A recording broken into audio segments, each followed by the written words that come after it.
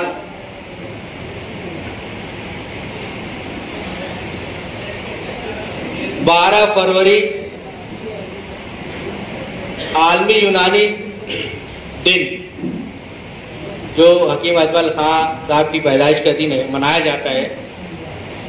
ہمارے پورے بھارت میں ہماری جو تنظیم ہے AIUTC ہر سال اس تعلق سے جو ہے وہ عالمی دن مناتی ہے. اسی موقع پر ہم نے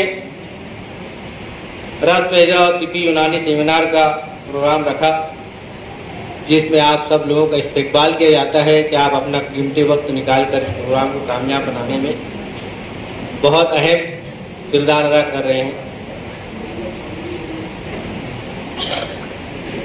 شہر مالیگاؤں میں یہ پہلا پروگرام ہے اور اس تعلق سے ہم سے بہت ساری کوتاہیاں کچھ خامیاں بھی رہ گئی ہیں، اس کے لیے میں معذرت خواہ ہوں. میری مرتب کردہ کتاب منافع الادویات یونانی اس کا تعارف پیش کرنے سے پہلے میں چند باتیں یہ کہوں گا، اور یہ سبھی جانتے ہیں کہ ہمارے پیغمبر حضرت محمد صلی اللہ علیہ وسلم پر سب سے پہلے جو آیت نازل ہوئی وہ حکمیہ آیت تھی، اقرأ اقرأ بسم ربک الذی خلق، پڑھ اپنے رب کے نام سے جس نے تخلیق کیا۔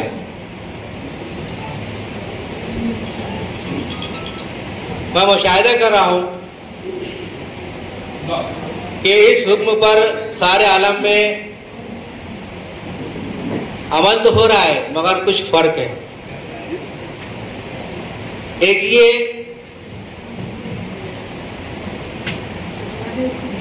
کہ اللہ کے نام سے، اپنے رب کے نام سے پڑھتے تو ہیں ضرور، مگر تحقیق اور تدبر اور یہ نہیں کی جاتی۔ پہلا طبقہ ایسا ہے کہ اپنے رب کا نام سے ضرور پڑھتے ہیں لیکن تحقیق اور تدبر جو ہونا چاہیے وہ نہیں ہے۔ دوسرا طبقہ پڑھ تو ضرور رہا ہے لیکن رب کا نام نہیں لیتا، لیکن تدبیر، تحقیق، جستجو میں آگے نکل گیا ہے، اور وہ اس قدر آگے نکل گیا ہے، اس کی جدت آج جو ہے وہ مانی جا رہی ہے کہ یہ بہت دنیا آگے جا رہی ہے، ترقی پذیر ہے۔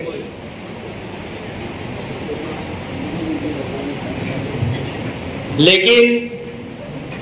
قرآن پاک کی 7 پارے کی آیت 7 پارے میں آیت نمبر 99 میں تذکرہ کیا گیا ہے، وہ اللہ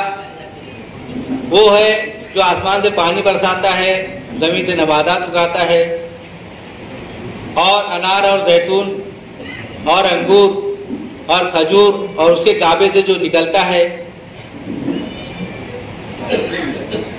اس پہ غور فکر کرو۔ جب پھل پکے، پھل پکنے کو غور کرو، اس میں اللہ پاک نے اپنی نشانیاں رکھی ہے اس قوم کے لیے جو مانتے ہیں، ایمان لاتے ہیں۔ ہمیں تو اس تعلق سے جو غور فکر کرنا چاہیے، تدبر کرنا چاہیے، لیکن ہم وہ اس معاملے میں تھوڑا کچھ پیچھے رہ گئے، پچھڑ گئے۔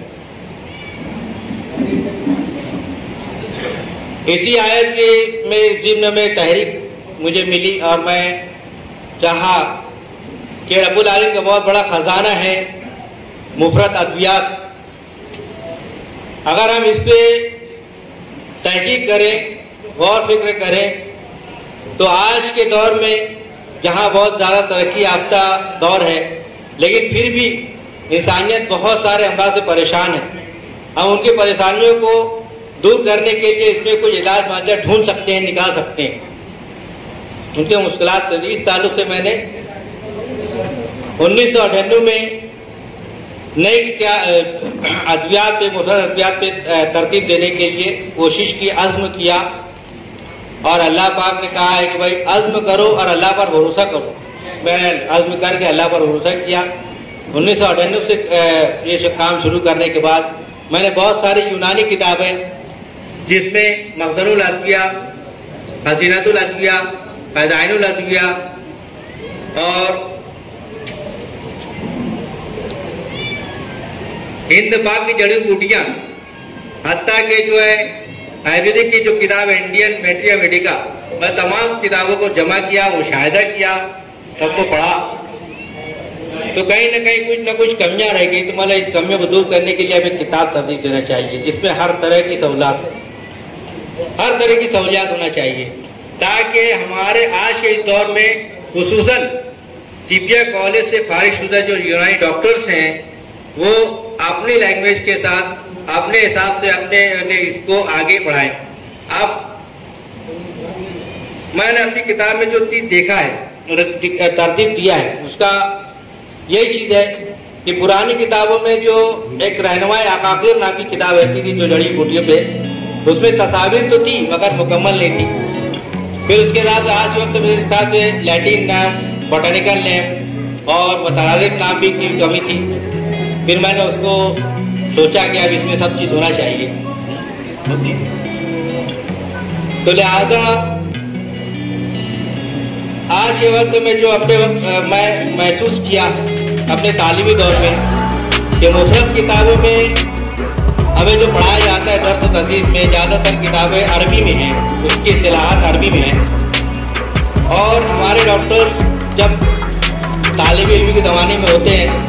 تو عربی تو اس وقت وہ پڑھ لیتے ہیں، سمجھ لیتے ہیں، لیکن پریکٹس جب ڈاکٹر بن جاتے ہیں پریکٹس میں آنے کے بعد پھر وہ ٹرمینالوجی کو یاد نہیں رہتی۔ اب چونکہ ماحول انگلش کا ہو چکا ہوتا ہے تو لہٰذا انگلش کی ٹرمینالوجی استعمال کرنا چاہیے۔ کتابوں میں اور کتابوں میں دیا ہے کہ انگلش کی ٹرمینالوجی ہے مگر آخری پیج پہ ہے۔ تو اس چیز کو سامنے رکھتے ہوئے میں نے اپنی کتاب کو ترتیب کیا ہے۔ دیگر کتابوں کی طرح اس کتاب میں بھی میں نے انتصاب، مقدمات، تاثرات، فہرست احتیاط پر مشتمل یہ سب کتاب کی شروعات کی ہے۔ اس میں کتاب کی جو شروعات ہے الفابیٹیکلی طور پہ میں نے کیا ہے، الف با تا ABC، اس کے حساب سے، چونکہ شروع سے ہی میں نے تعین کیا تھا کہ ہمیں کتنی مفردات پہ کام کرنا یا لکھنا ہے۔ کل تقریباً 807 جڑی بوٹیوں کے تعلق سے تبصرہ ہے، لیکن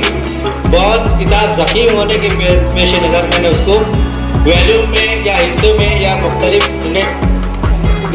اس کو حصوں میں تقسیم کر دیا، جس کا اول حصے کا اجرا ہوا تاکہ جو ہے بہت نیز سے بھی زیادہ نہ ہو اور سمجھنے والوں کے لیے جو آسان ہو۔ کتاب کی پہلی خصوصیت یہ رہی ہے کہ تمام کتابوں میں تصاویر خاص طور سے جو ہے اس کا میں نے اس کا کیا ہے کہ اس کتاب میں جڑی بوٹیوں کی تصاویر رکھا ہے، تازہ حالت میں بھی اور خشک حالت میں، تاکہ طالب علم جو اپنے کالج میں جو پڑھ رہے ہیں ان کو جو دوائیں سیمپل دی جاتی بتائی جاتی ہیں یا ادویات میں شامل ہیں ان کے جو کورس میں، تو ان کی شناخت کے لیے ان کے جو تجربے کیا جاتے تو وہ خشک حالت میں بھی وہ تصویر کے ذریعے بھی وہ اس چیز کو شناخت کر سکتے تازہ حالت میں۔ دوسری بات یہ ہے کہ مترادف نام، ایک دوا کے کئی ایک نام، ہماری کتابوں میں جو ہے بہت ساری سنسکرت کے نام کہیں کہیں نہیں ہے، لیکن سنسکرت کے نام ہمارے اپنی یونانی دوا کا نام کو ساتھ میں اس لیے لکھنا ضروری ہے کہ آج آیورویدا سنسکرت میں، اگر کوئی آیورویدک ڈاکٹر ہم سے پوچھتا ہے اپنی عربی زبان میں کہتا ہے کہ بھائی اشواگندھا کیا ہے، تو ہم کو یہ معلوم ہونا چاہیے کہ آج کل ناگوری ہے، تو لہٰذا سنسکرت نام میں میں نے اس کو یہ واضح کیا ہے، اور اس میں پھر عربی، فارسی، مراٹھی، ہندی، بوٹانیکل نیم یہ سب ناموں کو ترتیب کیا ہے۔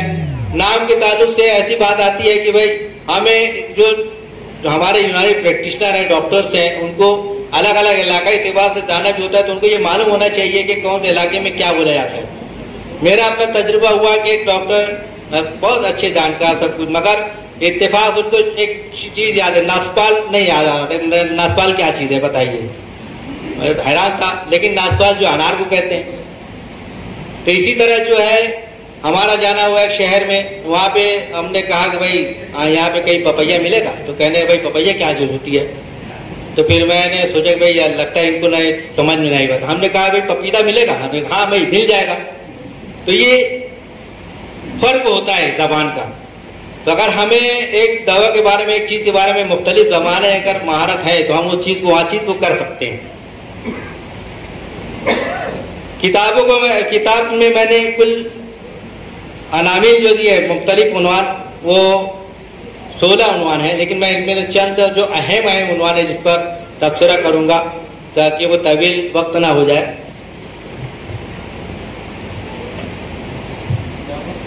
نباتی نوعیت ادویہ جو رہے گی، اس میں جو نباتی ہے، حیوانی ہے، معدنی ہے،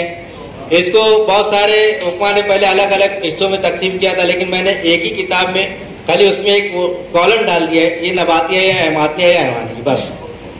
الفابیٹ سے تب درج کیا ہے۔ مزاج جسے سابقہ کتابوں میں رہتے تھے، اس میں بھی مزاج کا تذکرہ کیا ہے، گرم خشک، گرم تر، سرد خشک، سرد تر، لیکن اس کے بعد میں نے یہ چیز یہی کی ہے کہ پرانی کتابوں میں کچھ چیزوں کو سمی درجے میں خیال کی جاتی تھی، درجہ چاروں کے درجے میں، جیسے سرنجان تلخ ہوا، اجوائن کراسا نہیں ہوا. لیکن اگر اس کو ہم آج کے وقت میں تحقیق کریں تو یہ درجہ چاروں کی دوا نہیں ہے، بلکہ ہم اس کو خوردنی طور پہ استعمال کر سکتے ہیں درجہ جوم کی جگہ. اسی طرح ماہیت میں عام طور پہ وہی چیزیں شامل ہیں جو تمام کتابوں میں، مگر اس میں نے ایک چیز کا اضافہ کیا. حالانکہ اس تعلق سے مجھے ایک بات یاد آتی ہے، ڈاکٹر احسن حسین صاحب مجھے ایک دفعہ بولے تھے کہ بھائی اپنی کتاب آپ تذکرہ، انہوں نے مجھے بہت حوصلہ دیا کتاب کے تعلق سے. جب ہماری کہانتوں میں ملاقات ہوتی تھی پوچھتے رہتے تھے اور اس تعلق سے بولتے بھی رہتے ہیں اور ماشاء اللہ تذکرہ بھی کیا. تو ماہیت کے بارے میں یہ کہ جو چیز مل جاتی ہے آسانی سے اس کا آپ تذکرہ کیجیے. میں نے کہا بہت اچھا مشورہ ہے، لیکن مجھے ایک چیز یہ کھٹکتی رہی کہ اب ایک دوا کا کئی ایک اس کی قسمیں بھی ہوتی ہیں، نہیں اگر وہ ملتے کم سے کم آدمی پہچان تو جا کے یہ چیز کی قسم ہے، تو اس تعلق سے اس کا ہو جائے گا. ہمارے پرانے ہائی اسکول کے جو استاد محترم ابراہیم اجاز سر تھے، ان کی باتیں اکثر یاد آتی تھی کہ کتاب آپ ایسی ترتیب دینا کہ جو ایک درس تدریس کا یا اس کا ہونا چاہیے اتنے. تو میں نے کوشش کی ہے، باقی ہے اللہ کے اختیار کی بات ہے. افعال و خواص یہ کتاب کا بہت بنیادی چیز ہے. کتابوں میں تمام کتابوں میں افعال و خواص سے ملے گا، مگر اس میں میں نے یہی کتاب کی بنیاد چیز ڈالی کہ افعال و خواص میں عربی اصطلاحات کے ساتھ ساتھ میں نے ہر ایک کے ساتھ انگلش ٹرمینالوجی ڈالی ہے تاکہ تمام ڈاکٹرز تو آسانی سے اس کو ہر وقت ان کو چیز دے. آپ ایک ٹرمینالوجی اگر عربی میں اس کو بعد میں آخر میں پڑھیں گے تو ذہن سے نکل جاتی ہے، مگر وہی چیز بار بار پڑھتے رہیں گے. کولڈ افیکشن میں دوا ٹھیک ہے، کولڈ افیکشن کس طرح کا ہوتا ہے، دو طرح کا، ایک کٹارا ہوتا ہے، کنجسٹی ہوتا ہے، تو اس میں کون سی دوا کام کرے گی یہ ہم کو یاد رہنا چاہیے. ایسما میں کون سی دوا کام کرے گی وہ ہم کو یاد رہنا چاہیے. تو اس طرح سے جو ہے وہ انگلش ٹرمینالوجی میں نے ڈالی ہے تاکہ اردو کے ساتھ ساتھ عربی کے ساتھ ساتھ وہ جان سکے بھائی عربی میں انگلش میں ہم آج کے وقت میں اس کو کیا کہہ رہے ہیں. ہماری اتنی دوائیں ہیں ہم اس کو استعمال کر سکتے ہیں اور ہم کو علم نہیں ہے کہ بھائی یہ سب استعمال کرنا چاہیے. نفع خاص میں نے یہ کوشش کی ہے کہ آپ کتابوں میں تو ملے گا، لیکن نچوڑ نفع خاص میں نے اس بنیاد پہ رہا کہ مزاج کے حساب سے تو ادویہ کا نفع خاص صحیح ہے جو اپنا فنکشن دیتی ہے، لیکن اس کے اندر کون سے کیمیاوی اجزاء جو جا کے بدن میں کام کرتا ہے اس کا بھی میں نے اس کے لحاظ کر کے کیا ہے. اور خاص طور پہ میں نے یہ کوشش کی ہے کہ جس مرض کے لیے تعین کی گئی اس مرض میں اس کا رزلٹ آنا ہی چاہیے. جیسے اگر ڈیسنٹری پیچی اس کو ختم کرنا ہے تو اس میں اس سے کنٹرول ہونا ہی چاہیے. اس کے 3-4 قسم کے نفع نہیں، ایک مخصوص یا 2 مخصوص قسم کی دوا جس میں باقاعدہ اس کا رزلٹ آنا چاہیے. میں نے اس کا خیال رکھ کے اس کو ترتیب دیا ہے. مستعمل جزء میں جو بھی دواؤں کا جو یوز ہوتا ہے، پتی، پھول، جڑ، وہ سب تذکرہ کیا ہے جو سابقہ کتابوں میں ہے. اور ایک چیز کا میں نے یہ کہ مدت افعال ادویہ، ایکشن پیریڈ آف میڈیسین. ابھی آج کے جدید دور میں ایکسپائری ڈیٹ کا بہت خیال رکھا جاتا ہے. تاریخ کیا ہے ادویات کی، ہم کہاں سے حاصل کرتے ہیں، ادویات صحیح شکل میں ہے یا نہیں ہے، یا وہ خراب تو نہیں ہو گئی، یا کس پیریڈ میں تازہ حالت میں لائی گئی یا حاصل کی تو اس کے افعال کتنی تیزی میں اثر کرے گے، وہ قوی تاثیر ہوگی یا ضعیف تاثیر ہوگی. تو اس کو جو ہے وہ دھیان رکھتے ہوئے میں نے اس کو کیا ہے مدت افعال یہ کتنے پیریڈ تک کام کرے گی، اس کو نکالنے کے بعد 2 سال تک کام کرے گی، سال بھر کام کرے گی. حالانکہ ایکسپائری ڈیٹ تو وہ ہوتی ہے کہ بھائی کیمیکل دوا تیار کرنے کے بعد وہ کیمیکل چینجنگ ایسی ہوتی ہے کہ بدن میں اس کو بجائے فائدے کے نقصان ہوتا ہے. لیکن اس میں نقصانات صبح میں 4 درجے کی جو دوائیں ہوتی ہیں اس کے ہوتے ہیں جو نقصانات ہوتے ہیں، لیکن اول درجے 2 درجے کی نہیں ہوتی. لیکن اگر اس کو مقدار خوراک سے زائد استعمال کیا جائے تو اس سے پرابلم آ سکتا ہے. جس طرح سے پالک ہم سبزیاں کھاتے ہیں مگر اس کو زائد کھا لیں گے تو اس سے آپ کو اسہال ہو جائے گا، زیادہ جلاب ہو جائے گا. ہے تحفظ ادویہ، پریونشن آف میڈیسین. میں نے اس میں ایک کالم میں دیا، یہ کوئی کتابوں میں نہیں ملے گا کہ بھائی ہم کوئی پودا، کوئی نبات، کوئی پتی ہم حاصل کر رہے ہیں تو اس کا ہم تحفظ کیسے کریں گے، تازہ حالت میں ہم اس کو کیسے خشک کریں گے، کیسے اس کے استعمال میں لائیں گے اور اس کو کس ڈھنگ سے ہم رکھیں گے اس کی افادیت قائم رہ جائے، اچھے وقت میں اپنا افعال دے سکیں. کیمیاوی اجزاء سابق کتابوں کی طرح ہے لیکن چند جو ہے وہ تبدیلی کے ساتھ مضر اور مصلح، اس کا بھی میں نے لکھا ہے، لیکن اس میں تھوڑی سی کچھ تفصیل ہے۔ اور بدل، دواؤں کا بدل کے تعلق سے میں نے ایک چیز یہ کی ہے کہ ایک دوا اگر کسی وقت وجہ سے نہیں مل پاتی، آملہ اگر ہمیں نہیں مل پا رہا ہے، تو اس کا افعال خواص کے لیے اسی ایکویولنٹ کے لیے ہم کیا کر سکتے ہیں؟ اب چونکہ اگر اس کو مزاج کے حساب سے دیکھیں گے تو سرد مزاج کا بدل ہوگا، لیکن اگر اسی کیمیاوی اجزاء کے حساب سے دیکھیں گے تو اس کے اندر وٹامن سی ہوتا ہے نا۔ عام طور پہ دماغ میں کھٹی چیزیں ہوتی ہیں تو سردی امراض ہو جاتے ہیں، لیکن وٹامن سی جو ہے وہ اینٹی آکسیڈنٹ کا کام کرتی ہے۔ تو اسی لیے جو اس کے حساب سے جو بدل ایسے حساب سے ترتیب دیا ہوں تاکہ دونوں چیز اپنے کو حاصل ہو جائے، سرد مزاج پہ بھی مطلب اگر مقصد ہے وہ بھی کنٹرول ہو جائے اور اس کا جو کیمیاوی اجزاء کو سامنے رکھتے ہوئے ہو جائے۔ مشہور مرکبات، مارکیٹ میں کون سی دوا اویلیبل ہے، اس کے اندر اس نام کی دوا کون سی مرکب میں موجود ہے، وہ اس کا میں نے خیال کیا ہے۔ بس ایک چیز کا یہ دھیان رکھا ہے کہ موجودہ وقت میں جیسے ابھی بہت ساری کمپنی ہو گئی ہے، پہلے جو ہے ہمدرد کی، علی گڑھ کی، نیو شمع کی، بھائی بہت ساری کمپنی، بقائی ہے، اس کے دواخانہ ہے، اور بہت ساری ایسی یونانی کمپنیاں آ گئی ہیں جیسے، تو اس کے اندر کون سے میں نے تمام نئی کمپنیوں کا نام بھی اور ان کے مرکبات بھی شامل کر لیے تاکہ ہمارے جو یونانی پریکٹیشنرز ہیں ان کو چیز ذہن میں آ جائے، تو موجودہ وقت میں آئے ہوئے پریشان ہے مریض کا وہ اس وقت ان کا علاج آسانی سے کر سکے۔ اور نسخہ جدید، آخر میں جو ہے نسخہ جدید، یہ جو میں مفرد دوا کا تذکرہ کیا ہوں اسی کے بنیاد کو رکھتے ہوئے ہم کیا نسخہ تجویز کر سکتے ہیں یا اس کو ہم کس ڈھنگ سے نئی دوا بنا کر کے مریض کو دے سکتے ہیں، اس کا میں نے کیا ہے۔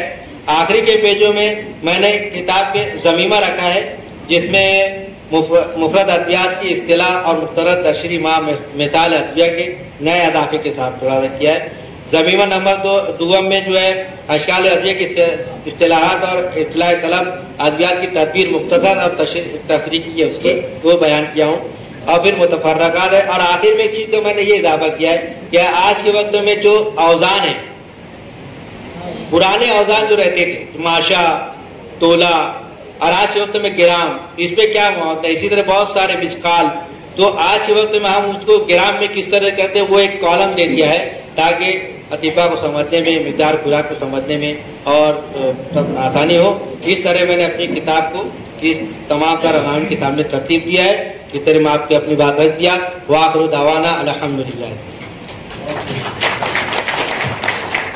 ڈاکٹر حکیم خالد نیازی صاحب انتہائی عرق ریزی سے منافع الادویات یونانی کے تعلق سے اس کتاب کا تعارف پیش کر رہے تھے۔ آئیے اس کی رسم اجرا جو ہے وہ انجام دی جائے۔ میں جناب ڈاکٹر ایس ایم حسین صاحب سے التماس گزار ہوں جو کہ نائب صدر نیشنل آل انڈیا یونانی طبی کانگریس کے صدر ہیں، آپ سے التماس گزار ہوں، ساتھ ہی ساتھ معزز مہمانان سے بھی میں التماس گزار ہوں کہ اس کتاب کا اجرا یہاں پر عمل میں آئے۔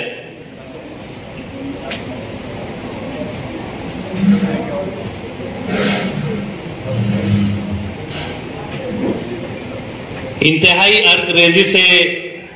اس کتاب کو ترتیب دیا گیا ہے، آپ نے ابھی سماعت کیا۔ ڈاکٹر حکیم خالد نیازی صاحب نے بڑے ہی مفصل انداز میں اپنی اس کتاب کے تمام مشمولات کو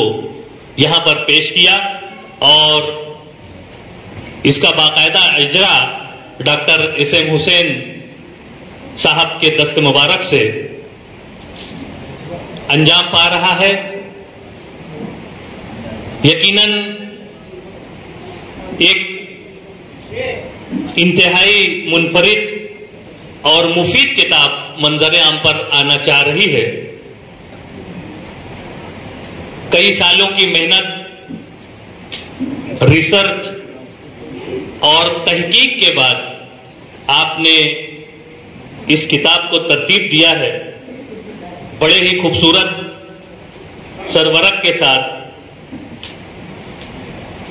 انتہائی جامع انداز میں یہ کتاب منظر عام پر آئی، جو کہ حصے اول پر مشتمل ہے۔ سبھی معزز مہمانان جو ہے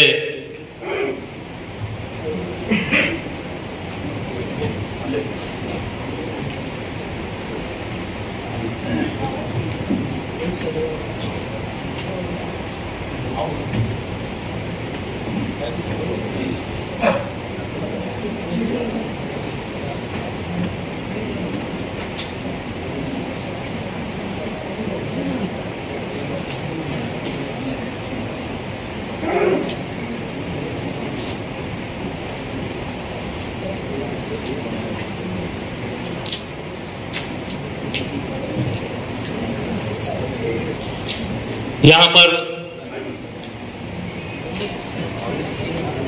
منافع الادویات اس کتاب کا اجرا عمل میں آیا. میں عبدالرحیم سے گزارش کرتا ہوں کہ وہ اسٹیج پر یہ جو ریپرس ہیں اس کو اٹھا لیں اور دوسری کتاب یہاں اسٹیج پر لے کر آئیں. دوسری کتاب منشائے حکیم مجموعہ کلام، جو کہ شہر عزیز مالیگاؤں کے مشہور و معروف شاعر، ناقد، مبصر، تجزیہ نگار محترم ڈاکٹر اشفاق انجم صاحب کے دست مبارک سے اس کا اجرا ہوا چاہتا ہے. میں آپ سے التماس گزار ہوں اور تمام ہی معزز مہمانان سے ایک مرتبہ پھر گزارش کرتا ہوں کہ وہ زحمت کریں اور مجموعہ کلام منشائے حکیم کا اجرا بھی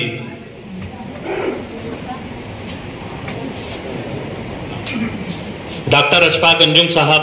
اس کا اجرا کر رہے ہیں.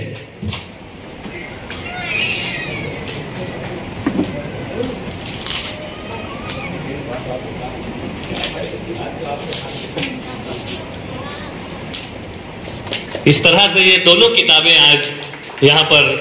منظر عام پر آئی.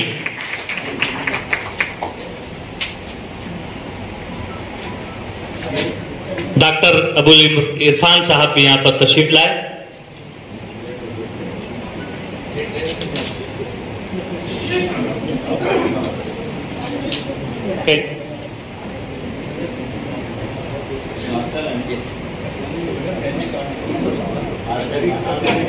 یقیناً آج کا دن ڈاکٹر حکیم خالد نیازی صاحب کے لیے انتہائی اہمیت کا حامل رہا اور ان کی عرق ریزی سے ترتیب دی گئی ان کتابوں کا یہاں پر اجرا معزز مہمانان کے دست مبارک سے عمل میں آیا. میں بہت شکریہ ادا کرتا ہوں اور معزز مہمانان سے التماس گزار ہوں کہ وہ اپنی نشستوں پر براجمان ہو جائیں. اور اسی کے ساتھ ساتھ یہاں پر میں مقرر خصوصی کی حیثیت سے محترم حضرت مولانا مفتی حسنین نعمانی صاحب سے التماس گزار ہوں کہ مائک پہ تشریف لائیں اور اپنے خیالات کا، اپنے احساسات کا یہاں پر اظہار کریں. 55, 55 اور 95 ہر عمر کے لیے یکساں مفید، مفاد عامہ کا علم بردار. ضرور سبسکرائب کریں، لائک کریں، شیئر کریں اور بیل آئیکن پریس کرنا نہ بھولیں. ربانی دی اسکالر یوٹیوب چینل. ربانی دی اسکالر یوٹیوب چینل علمی، ادبی، دینی، ملی، سماجی، ثقافتی، تہذیبی، فلاحی، طبی، فنی، معاشی، تجارتی، معاشرتی، انتظامی، انقلابی، تحریکی، تحقیقی، تکنیکی، تفتیشی، تعمیری، تعلیمی و معلوماتی یوٹیوب چینل. ضرور سبسکرائب کریں، لائک کریں، شیئر کریں اور بیل آئیکن پریس کریں. ربانی دی اسکالر یوٹیوب چینل.